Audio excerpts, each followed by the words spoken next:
नमस्कार दोस्तों, आप सभी का स्वागत है मेरे इस न्यूज़ बाबा यूट्यूब चैनल पर। दोस्तों, आज बात करने वाले देश और दुनिया की सिलेक्टेड और महत्वपूर्ण खबरें। अब चुनावों के दौरान खींची गई फोटो, सीसीटीवी फुटेज, वेबकास्टिंग और वीडियो रिकॉर्डिंग सिर्फ 45 दिनों तक ही सुरक्षित रखी जाएंगी। इसके बाद सारा डेटा डिलीट कर दिया जाएगा। चुनाव आयोग ने 30 मई को सभी राज्यों के मुख्य चुनाव अधिकारियों को निर्देश दिया है कि अगर किसी निर्वाचन क्षेत्र में चुनाव नतीजे को कोर्ट में चुनौती नहीं दी जाती तो 45 दिन बाद ये सारा डेटा नष्ट कर दिया जाए। ये फैसला फुटेज के दुरुपयोग और सोशल मीडिया पर फैलाई जा रही भ्रामक जानकारियों को रोकने के लिए लिया है। ईसी का कहना है कि हाल ही में कुछ गैर उम्मीदवारों ने चुनावी वीडियो को तोड़ मरोड़ कर गलत नैरेटिव फैलाने की कोशिश की, जिससे मतदाताओं में भ्रम की स्थिति पैदा हुई। जबलपुर पुलिस ने करीब 18 लाख रुपए के नकली नोट खपाने की साजिश रच रहे गिरोह का खुलासा किया है। इस गिरोह का मास्टरमाइंड ऋतुराज विश्वकर्मा किराए के मकान में ही नकली नोटों की छपाई का कारखाना चला रहा था।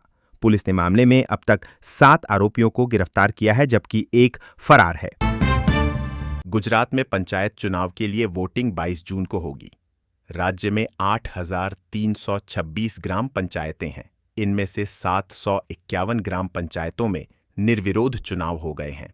शेष ग्राम पंचायतों के लिए वोटिंग होगी। कुल 3,656 सरपंच, 162 पंचायत सदस्य चुनने के लिए 81 लाख मतदाता मताधिकार का प्रयोग करेंगे। सुबह 7 बजे से शाम 6 बजे तक वोट डाले जाएंगे।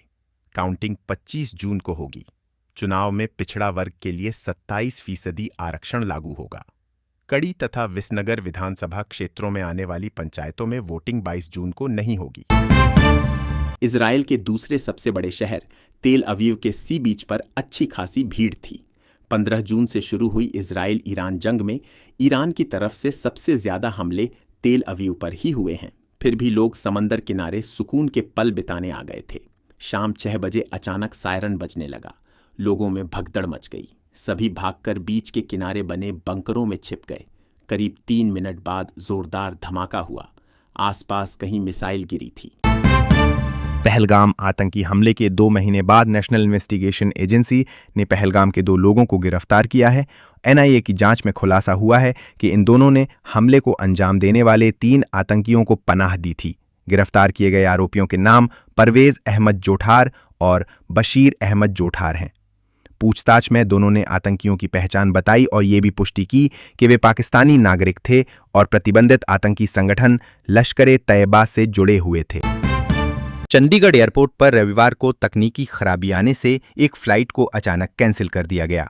फ्लाइट के रनवे पर जाने से पहले ही पायलट को तकनीकी खराबी का पता चला। शुरुआती जांच में तकनीकी खामी की पुष्टि होने के बाद फ्लाइट को कैंसिल करने का फैसला किया गया। जिस समय यह निर्णय लिया गया उस वक्त फ्लाइट में करीब 177 लोग सवार थे। सभी को फ्लाइट से उतार दिया गया। यह फ्लाइट इंडिगो एयरलाइंस की थी, जो चंडीगढ़ से लखनऊ के लिए उड़ान भरने को तैयार थी। तमिलनाडु के हुसूर में एक फ्लाईओवर का स्लैब अपनी जगह से खिसक गया। इससे सड़क पर करीब 3 किमी लंबा जाम लग गया। वाहनों को सर्विस रोड का इस्तेमाल करने के लिए कहा गया है। ये flyover Bengaluru Chennai national highway पर बना है और कर्नाटक की राजधानी बेंगलुरु से सिर्फ 40 किमी दूर है। सुरक्षा कारणों से फ्लाईओवर पर बेंगलुरु जाने वाले वाहनों को रोक दिया गया। पाकिस्तान के लिए जासूसी करने के आरोप में पंजाब की अमृतसर पुलिस ने 2 लोगों को गिरफ्तार किया है। आरोपियों की पहचान अमृतसर के धारीवाल के रहने वाले गुरप्रीत सिंह उर्फ गोपी फौजी और उसके साथी साहिल मसीह उर्फ शैली के रूप में हुई है। आरोपियों से 2 मोबाइल जब्त किए गए हैं। डीजीपी गौरव यादव ने कहा कि गुरप्रीत सिंह भारतीय सेना में है। उसकी तैनाती जम्मू में है। वो पाकिस्तान में बैठे आईएसआई के एजेंट राणा जावेद के साथ संपर्क में था। हमें शक है कि गुरप्रीत ने पेन ड्राइव के जरिए खुफिया जानकारियां पाकिस्तान भेजी हैं।